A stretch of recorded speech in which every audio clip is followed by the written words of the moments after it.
وجل قرآن عظیم میں ارشاد فرماتا ہے، اس سے بڑا ظالم کون جو اللہ کی مسجدوں میں اللہ کا ذکر کرنے سے روکتا ہے، وہ سب سے بڑا ظالم ہے۔ ومن اظلم ممن منع مساجد اللہ، اللہ کی مسجدیں، اللہ کا گھر اس کے ذکر پاک کے لیے ہوتی ہیں، اس کی عبادت کے لیے ہوتی ہیں، اور جو اللہ تبارک و تعالیٰ کے ذکر سے اور اس کی عبادت سے روکے، اللہ قرآن میں فرماتا ہے وہ سب سے بڑا ظالم ہے۔ میرے عزیزو، تاریخ اگر دیکھتے ہیں ہم تو ہر زمانے میں معرکہ حق و باطل ہوتا رہا ہے۔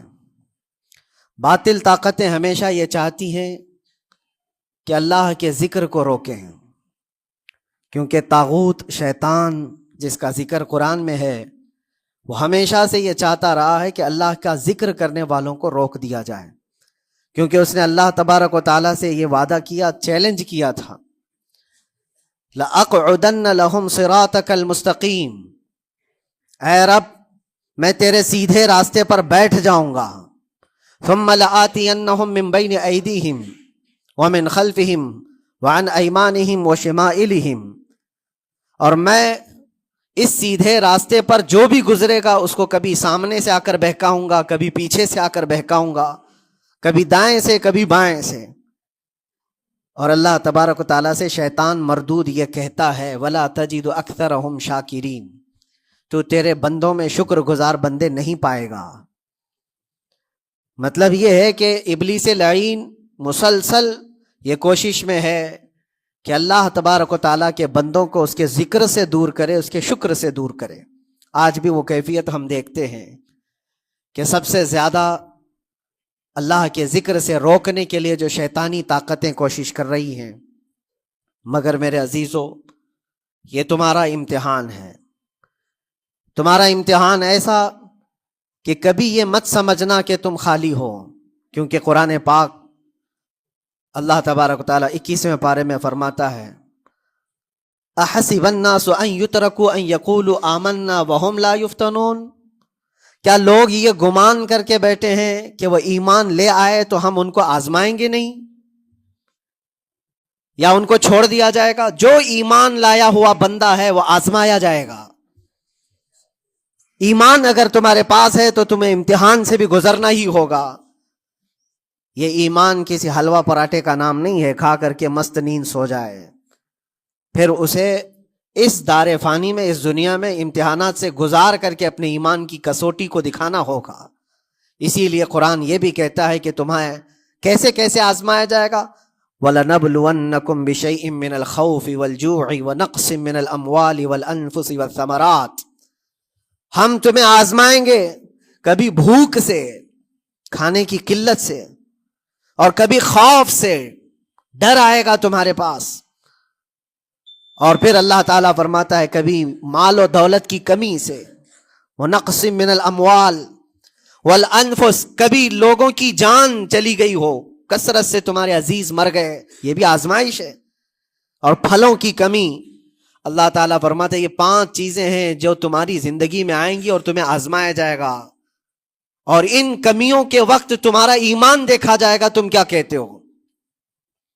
اور اللہ تعالیٰ فرماتا ہے جب کبھی تمہیں بھوک سے آزمایا جائے، خوف سے، ڈر سے آزمایا جائے، اور مال کی کمی سے آزمایا جائے، امتحان لیا جائے، تو اس وقت جو بندہ یہ کہتا ہے، اللہ فرماتا ہے انا للہ و انا الیہ راجعون، اللہ تعالیٰ فرماتا ہے ان لوگوں کو یہ بشارت ہے، ان صبر کرنے والوں کو یہ بشارت ہے کہ جب ان پر مصیبت آتی ہے تو وہ کہتے ہیں ہم اللہ ہی کے ہیں اور اللہ ہی کی طرف لوٹنے والے ہیں۔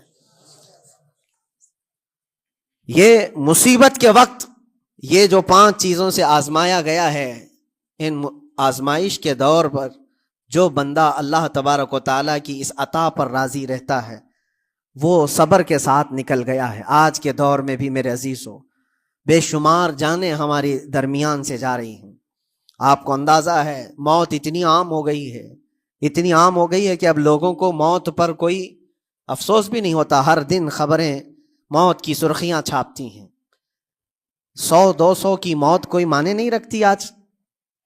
فلسطین کے نہتے بچوں میں تقریباً 45,000 لوگ سال بھر میں مر گئے۔ 45,000 کوئی تعداد ہوتی ہے کہ نہیں ہوتی؟ اتنی بڑی جانوں کا جو نقصان ہے، یہ آزمائش ہے۔ اور یہ جانوں کے ذریعے سے آزمائش تھی، مال کی کمی کی آزمائش تو ایسی ہے۔ ملک شام، یمن، بہت سارے ایسے ٹوٹے پھوٹے علاقے، عراق، جہاں پر لوگ کھانا اور دوائیوں سے جوجھ رہے ہیں، اس طرح سے کہ وہ گھاس کھانے پر مجبور ہیں۔ بہت سارے ایسے علاقے جہاں پر چھوٹے بچے پھینکے ہوئے کچرے میں سے دانے چن کر کے کھا لیا کرتے ہیں، وہ اپنے پیٹ کی اس آگ کو بجھانے کے لیے دانے دانے کے لیے ترس رہے ہیں۔ یہ بھوک کی آزمائش ہے، مال کی کمی کی آزمائش ہے، جانوں کی آزمائش ہے۔ عزیزان گرامی وقار، اور پھر خوف کے ذریعے سے جو آزمائش ہے وہ ہم دیکھ رہے ہیں آج۔ خوف ظالموں کے ذریعے سے تم پر مسلط کیا جائے گا۔ ہر آدمی ڈرا سہما ہوا، ہر آدمی اپنے اندر ایک ڈر لیے بیٹھا ہے کہ نکلوں گا تو کیا ہو جائے گا۔ ان سب کے درمیان اللہ کی بارگاہ میں سجدہ ریز ہونے کا نام ایمان ہے۔ سب حالات ہوں گے اس طرح سے، اور انہی حالات کے درمیان جو بندہ اپنا سر جھکاتا ہے مولا کریم کی بارگاہ میں، وہ ایمان والا ہے۔ آؤ، اگر ایمان کی کمال کی مثال دیکھنا ہے تو کربلا کے میدان میں کون کون سی آزمائشیں تھی۔ بھوک کی بھی آزمائش ہے، پیاس کی بھی آزمائش ہے، جان کی بھی آزمائش ہے، خوف کی بھی آزمائش ہے۔ سب چیزیں ایک ساتھ کربلا کے میدان میں آئی۔ رسول اللہ کے گھرانے پر، اہل بیت پر وہ کیسا عظیم امتحان تھا جب وہ 72 لوگوں کا 82 لوگوں کا قافلہ بھوک اور پیاس سے جوجھ رہا ہو، 3 دن سے ان کے اوپر کھانا اور پانی بند ہو، اور ان شہزادوں کے ایمان میں ذرا برابر بھی فرق نہیں آتا، نہ ان کے ایمان میں، نہ حوصلے میں، نہ ہمت میں فرق آتا ہے۔ 3 دن کے بھوکے اور پیاسے باطل سے نپٹنے کے لیے کس طرح سے کمر بستہ ہے۔ یہاں تک کہ بھوک کی شدت ایسی تھی، کلیجہ منہ کو آیا ہے۔ 6 ماہ کا بچہ بھی روتے روتے زبان جس کی سوکھ گئی ہو، وہ ماں جو بچے کو دودھ پلاتی ہے اس کے سینے سوکھ چکے ہوں، دودھ ختم ہو چکا ہو ماں کے پستانوں میں، کیسی قلت ہوگی۔ پانی کا ایک قطرہ ان کے گھر تک نہیں پہنچ پاتا، ماں اپنے بچے کو دودھ نہیں پلا سکتی تھی۔ اس سے زیادہ کیا آزمائش تھی؟ یہ بھوک اور پیاس، یہ آزمائش۔ پھر جانوں کی آزمائش تو ایسی، اللہ اکبر، 56 سال کی عمر کا وہ شہزادہ عالی وقار، سیدہ کائنات فاطمہ الزہرا کا نور نظر، امام عالی مقام سید الشہداء امام حسین رضی اللہ تعالیٰ عنہ، جب میدان کربلا میں لاشوں کو اٹھاتے تھے، کتنی لاشیں اٹھائی، کبھی بیٹے کی، کبھی بھتیجے کی، کبھی بھانجے کی، کبھی بھائیوں کی، کبھی عزیزوں کی۔ میاں ہم اپنے گھر سے نکلنے والے ایک جنازے کو اٹھاتے ہیں تو 8 دن تک ہمارے اندر سے ہوش نکل جائے۔ کوئی اپنے بچے کو اپنے ہاتھوں سے دفن کر کے دیکھے، پھر کیفیت پتہ چلتی ہے۔ امام حسین نے ایک نہیں اپنے لاڈلوں کی لاشیں اس طرح سمیٹی ہیں۔ ان کے جوان بیٹے علی اکبر کو جب شہید کر کے گھوڑے دوڑائے گئے تھے، جسم کے اوپر سے ٹکڑے الگ ہو چکے تھے، اس کو سمیٹتے ہوئے کون بیٹھا ہے؟ رسول اللہ کا نواسا۔ اور 6 ماہ کے بچے کو ہاتھ کے اندر ظالموں نے تیر سے ایسا مارا تھا کہ حلقوم پہ چلا گیا ہو، اور 6 ماہ کے علی اصغر کا خون جب امام حسین کے چہرے پر اچھل جاتا ہو، کسی باپ کے ہاتھ میں بیٹا وفات کر جائے اور پھر وہ لے کر کے خیمے میں آئے اور ادھر سے بلکتی ہوئی ماؤں کو اور بہنوں کو بھی دیکھے، ان میں بھی صبر کی تلقین دے۔ کبھی کبھار میں سوچتا ہوں، اللہ یہ کیسے امتحانات سے گزرا تھا فاطمہ کا لال، کیسے امتحانات سے۔ بھوک اور پیاس کی شدت الگ، یہ جانوں کی شدت، جانوں کے جانے کا غم الگ، عزیزوں کی لاشوں کو اٹھانے کا بوجھ الگ، پھر اس پر 22,000 کا لشکر جرار سامنے، اس کا خوف لوگوں کے اوپر ڈالا جا رہا ہے۔ عزیزان گرامی وقار، یہ سب چیزیں کیا امام حسین کے قدموں کو ڈگمگا گئیں؟ کیا ان کے خاندان والوں کو بکنے پر مجبور کر دی؟ کیا انہوں نے سمجھوتے کر کے اپنا سب کچھ بیچ ڈالا؟ ایک خیمے کا ایک بچہ بھی امام حسین کا نکل کر کے آیا ہو تو مجھے تاریخ بتا دو، بلکہ تاریخ تو آج یہ کہتی ہے سرداد نہ داد دست در دست یزید حقا کے بنا لا الہ است حسین. سر دے دیا مگر ہاتھ یزید کے ہاتھ میں نہیں دیا. حق تو یہ ہے کہ لا الہ کی جڑ کا نام حسین ہے. آج وہ امتحان قیامت تک کی تمہارے ساتھ ہوتا رہے گا.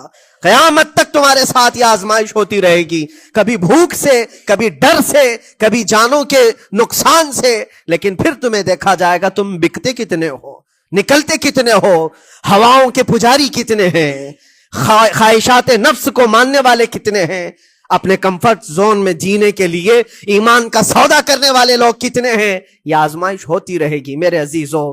ایمان اس کا نام نہیں ہے کہ تم گھر میں آرام سے بیٹھے رہو گے اور کوئی امتحان نہیں ہوگا. امتحان تو ہوگا, آزمائش تو ہوگی. آج جو بھی حالات ہیں اس پر میں یہی کہوں گا, ایک بات ہو سکتا ہے کروڑوں مسلمانوں کے دلوں میں آج یہ نروس پن آئے, اتنے برے حالات ہوتے ہیں, اللہ ہمارے ساتھ ہے یا نہیں, اللہ ہمارے ساتھ ہے یا نہیں, ایمان ہمارا صحیح ہے یا نہیں, اسلام صحیح ہے یا نہیں. یہ شک بھی شیطان تمہارے دل میں ڈالتا ہے. کبھی تمہارے اوپر مصیبتوں کے پہاڑ ٹوٹ جائیں تو شک ڈالتا ہے شیطان تاکہ تمہارا ایمان ڈگمگا جائے. میرے عزیزو, مسلمان ہونے کا مطلب یہ نہیں ہے کہ تم صرف محلات میں جیو گے اور تخت و تاج کے مالک ہی رہو گے. ایسا نہیں ہے. ایمان والوں کو احد میں 70 جانیں بھی دینی پڑی ہے. بدر میں ان کے ساتھ جو معاملات ہوئے ہیں, فتح اگرچہ بدر میں ہوئی لیکن جنگ احد کا اگر منظر دیکھو گے, اللہ اکبر. وہ رسول پاک صلی اللہ تعالی علیہ وسلم کے شہدائی صحابہ جب احد کے میدان میں کھڑے تھے, 70 صحابہ کی ایسے جانیں گئی ہیں, اگر میں تفصیل بتاؤں تو بہت لمبا وقت ہوگا. ایک صحابی ہیں حضرت انس بن نزیر, پورے جسم میں ایک انگلی کے علاوہ کچھ نہیں ملا, کچھ نہیں ملا. شہادت کی ایک انگلی سے ان کو پہچانا گیا. حضرت سعد بن ربیع, یہ ایسے صحابی ہیں جن کا پیٹ پورا پھاڑ دیا گیا تھا اور 12 نیزے مارے گئے تھے. وہ سید الشہداء امیر حمزہ بھی تو اسی احد کے میدان میں شہید ہوئے, جن کو بھالے سے مارا گیا اور چیر کر کے ان کا کلیجہ چبایا گیا تھا. عبداللہ بن جہش اسی میدان میں انتقال کیے ہیں, جن کے جسم کے 80 ٹکڑے کر دیے گئے تھے اور ہر ٹکڑے کا ہار بنا کر ظالموں نے پہنا تھا, ہار بنا لیا تھا جسموں کے. یہ سارے منظر احد کے میدان میں ہوئے. اور کون سے ایمان والے؟ وہ رسول اللہ کی اقتداء میں نماز پڑھنے والے, حضور پاک کے چہرے انور کو دیکھنے والے. جب ان کے ساتھ یہ آزمائشیں ہو سکتی ہیں تو ہم کون سی گاجر مولی ہیں؟ ہمارے ساتھ بھی آزمائشیں ہوں گی. جس کا جیسا ایمان ہوگا ویسا وہ امتحان بھی دے گا, اسی امتحان سے وہ گزارا جائے گا. مگر میں آج کروڑوں مسلمانوں کے دلوں کے بارے میں یہ بات کہنا چاہتا ہوں کہ اگر نروس پن ہے کہ یہ حالات ایسے کیوں ہیں, حالات ہر زمانے میں ہوتے رہیں گے. ستیزہ کار رہا ہے ازل سے تا امروز, شرار ابو لہبی سے چراغ مصطفی. ہماری تاریخ ہے, یہ تاریخ ہے میرے عزیزو.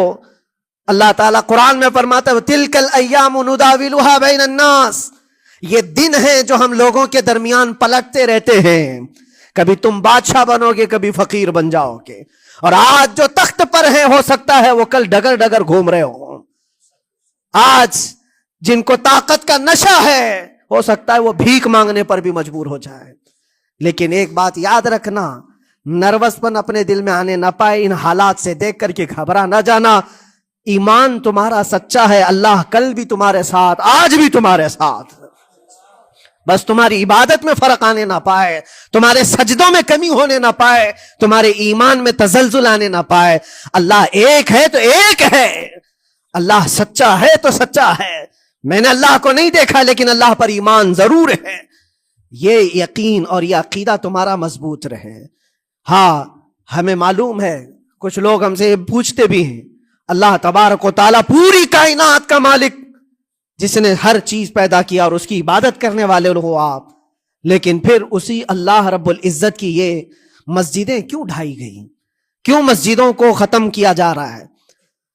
اللہ کے ذکر کو روکنے کے لیے طاقتیں پوری مسجدوں کو ڈھانے کی کیوں بات کرتی ہیں؟ پھر اللہ کچھ کیوں نہیں فرماتا؟ میرے عزیزو, یہ کائنات ہے جس کو اللہ نے اسباب پر بنا کر بھیجا ہے اور تمہیں عمل کے لیے بھیجا گیا ہے. تمہارا عمل دیکھنا ہے, تم کتنے پابند ہو, تم کتنے اپنی حفاظت کرتے ہو, تمہارے ایمان کی, تمہاری عبادتوں کی, تمہاری مسجدوں کی.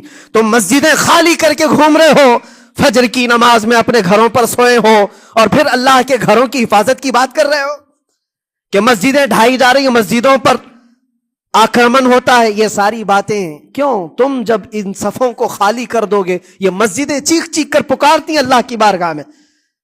پل بھر میں بنا لی، شب بھر میں بنا لی مسجد تو ایمان کی حرارت والوں نے. من اپنا پرانا پاپی تھا، بچپن سے نمازی بن نہ سکے. مسجدیں بڑی بڑی شاندار بنا لینا اور اس کو آباد نہ کرنا، یہ بھی تو ظلم ہے.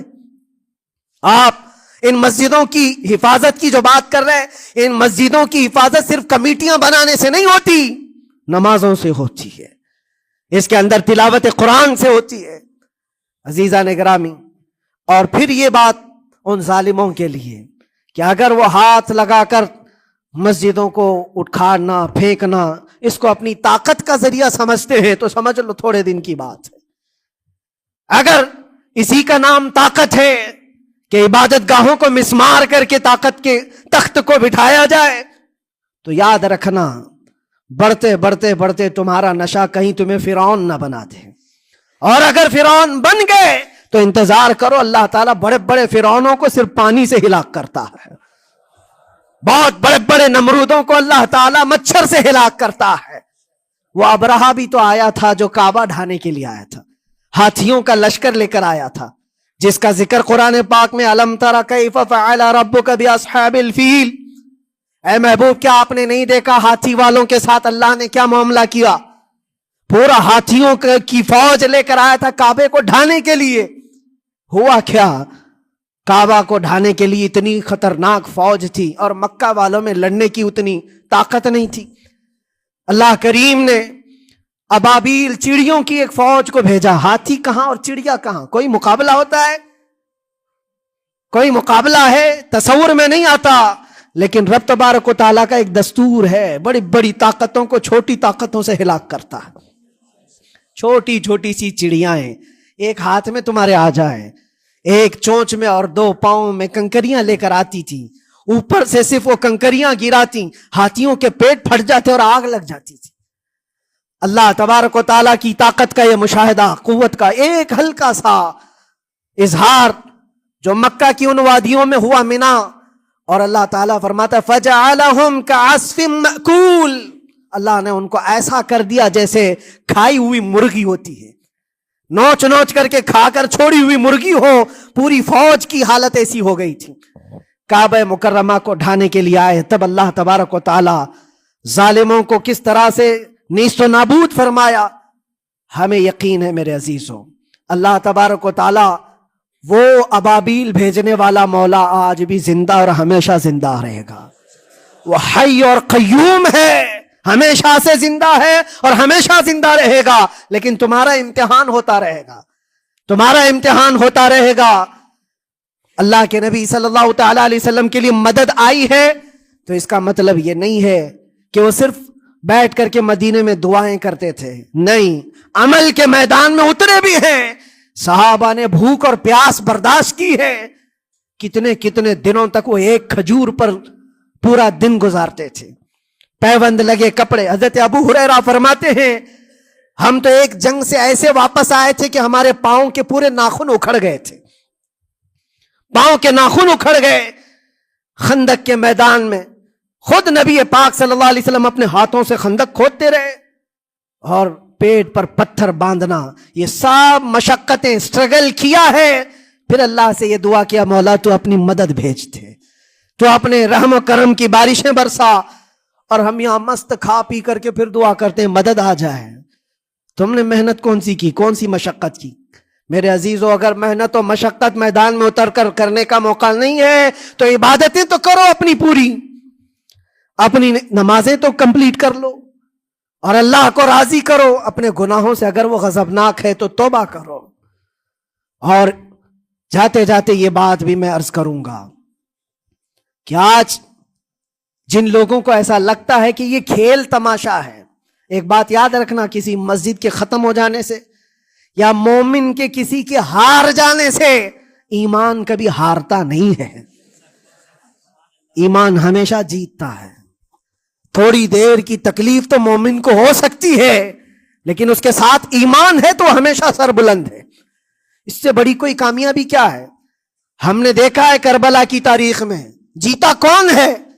دنیا کی نظر میں، اس وقت کی میڈیا کی نظر میں، اس وقت کے جو کتے ہوں گے ان کی نظر میں یزید جیتا ہوگا، لیکن قیامت تک ہر مومن کہتا ہے بادشاہ است حسین، بادشاہ است حسین۔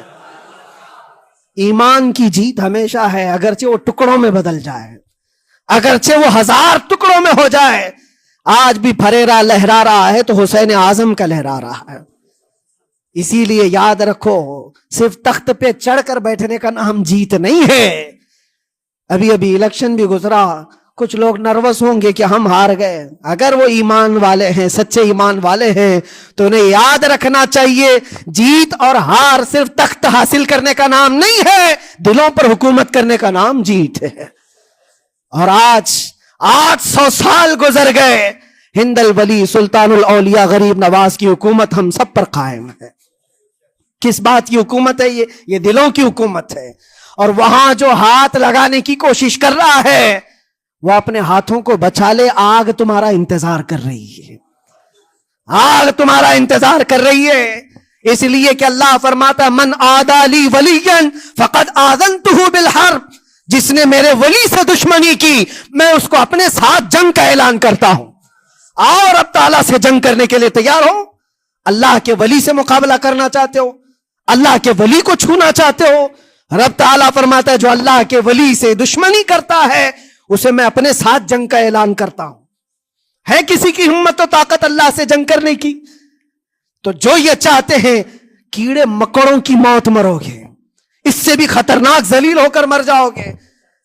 اجمیر معلیٰ یہ صرف اور صرف ایک دھرتی کا نام نہیں ہے، اللہ کے ولی کی آباد کی ہوئی مقدس زمین ہے۔ اور ہم سنیوں کی آستھا ایسے ہے، امام اہل سنت فاضل بریلوی اعلیٰ حضرت فرماتے ہیں دنیا بھر میں جہاں دعائیں قبول ہوتی ہیں ان جگہوں میں سے ایک جگہ کا نام اجمیر معلیٰ ہے، جہاں اللہ تعالیٰ دعائیں قبول فرماتا ہے۔ ہم اپنی آستھا ہی نہیں رکھتے میرے عزیزوں، اپنی جان بھی حاضر ہے غریب نواز کے قدموں کے لیے۔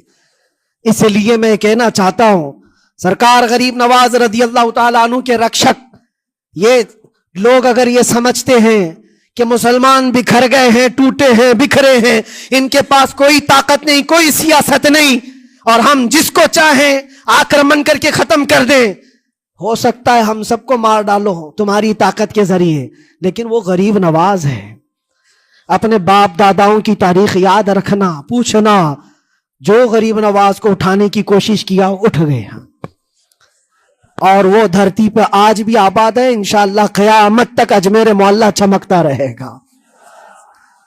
سرکار غریب نواز رضی اللہ تعالیٰ عنہ کے آستانے سے جو فیض بٹتا ہے، اپنے اور غیر سب وہاں سے فائدہ اٹھاتے ہیں، سب لوگوں کو برابر فائدہ اٹھایا جاتا ہے۔ اسی لیے میرے عزیزوں، یہ آزمائشوں کے دور میں میری صرف ایک ہی گزارش ہے، اپنا ایمان مضبوط کرو، اپنا ایمان مضبوط کرو۔ جیسی بھی مصیبتیں آئیں، طاقتیں آئیں، تمہارا سجدے سے سر دور نہ ہونے پائے، اللہ سے غفلت ہونے نہ پائے، تمہارے ذکر و اذکار میں کمی ہونے نہ پائے، مسجدوں سے دور بھاگنے کی کوشش نہ کرو، واپس آ جاؤ، اللہ کی رحمت قریب ہے۔ قرآن میں اللہ فرماتا ہے الا ان نصر اللہ قریب، آگاہ ہو جاؤ، بے شک اللہ کی مدد بہت قریب ہے۔ وآخر دعوانا الحمدللہ رب العالمین۔